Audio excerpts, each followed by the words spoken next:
Welcome back to Retro Console Modding News. I'm recording this on New Year's Eve, so this is going to be a quick episode, so let's just get right into it. ManCloud has finished developing the new version of the gbaHD Shield, and the big draw to this version is it has Bluetooth support built in. This means that you should be able to connect a Bluetooth controller directly to a gbaHD without using a separate Bluetooth dongle. Zwenergy, the developer of the gbaHD project, showed a completed version of this new Shield on his Twitter. I'm pretty excited for this version of the Shield because, along with the flex cable that ManCloud is developing, this is a pretty compelling option versus the GBA Consolizer. I'm excited to get my hands on this new revision and the flex cable to upgrade my current gbaHD. Next, let's talk about this interesting project for converting GameBoy ROMs to the Analogue Pocket's .pocket format. Analogue has this interesting dev kit where you can create GameBoy games and run them on the Pocket using this .pocket format, and somebody's figured out a way to patch actual GameBoy ROMs to run in that format. So while this isn't a full-fledged jailbreak, it should allow you to run GameBoy ROMs from the SD card instead of having to use a cartridge. This GitHub page has a list of all the games that are compatible, so take a look here and see if you can run your favorite games in that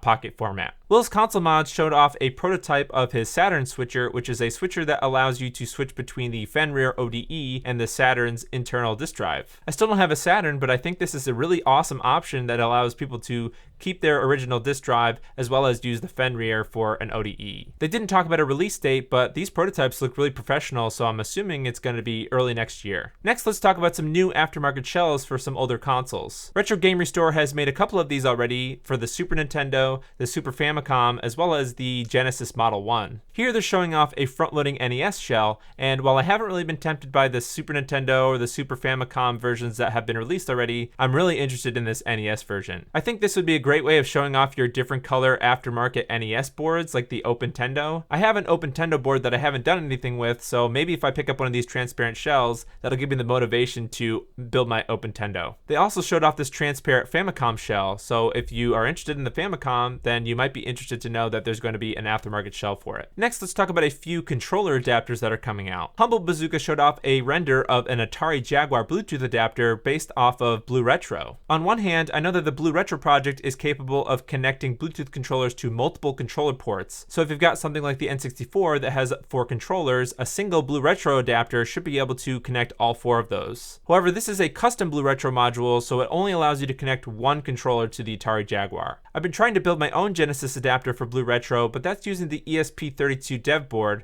where it seems that this is a custom MCU to allow you to use Blue Retro on this Atari Jaguar. 8BitDo has a new version of their USB wireless adapter. Now, I think this is not new news, but I kind of missed it when it was first announced. Now, the reason that this version is interesting is because it supports the Xbox Series controllers, which actually use Bluetooth Low Energy, or BLE. Because those controllers only support BLE, a lot of current Bluetooth adapters, such as Blue Retro, as well as there's a Brook adapter as well, they don't support the newer versions of the Xbox controller. This new USB adapter does support those versions. I've been kind of on the hunt for a way to use the newest Xbox controllers on an original Xbox. I know that Brook has this Wingman XB adapter, which if you have a USB to original Xbox controller adapter, you should be able to use certain wireless controllers with the original Xbox. However, this adapter does not support BLE, so you cannot use the newest Xbox controllers. I'd be interested to see if the 8BitDo adapter would work with the USB to original Xbox controller adapter. There's also this OG X360 project, which should allow you to use any USB controllers that use X input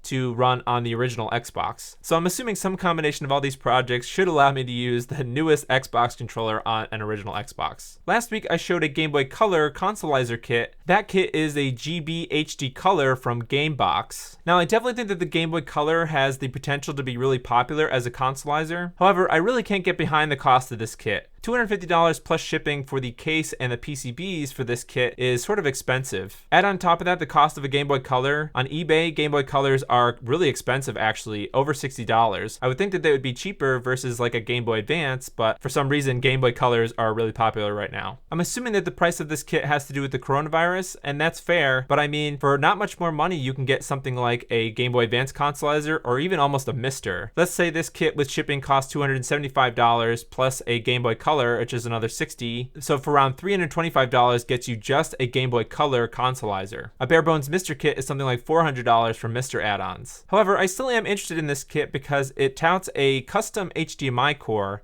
I've had kind of not good luck with the GBA Consolizer and the gbaHD as far as compatibility with my different monitors as well as my capture cards, so I really wanted to test out this GameBox HDMI cord to see if it was more compatible with my monitors and capture cards. However, for the price, I really can't justify it right now. Lastly, let's talk about the Panda GameCube controller. Unfortunately, the Panda Controller Kickstarter was canceled a few days ago. Their manufacturer was experiencing some rolling blackouts, so combined with the coronavirus shortages, they don't think that they can meet their December 2022 deadline. So unfortunately, my dreams of having a new high-quality wireless GameCube controller have been put off for at least a couple of years now. Let me know in the comments what your favorite currently available wireless controller for the GameCube is. That's it for this week. If you want to suggest a news story to me, follow me on Twitter and join the Discord. Thanks for watching, and I'll see you in the next video.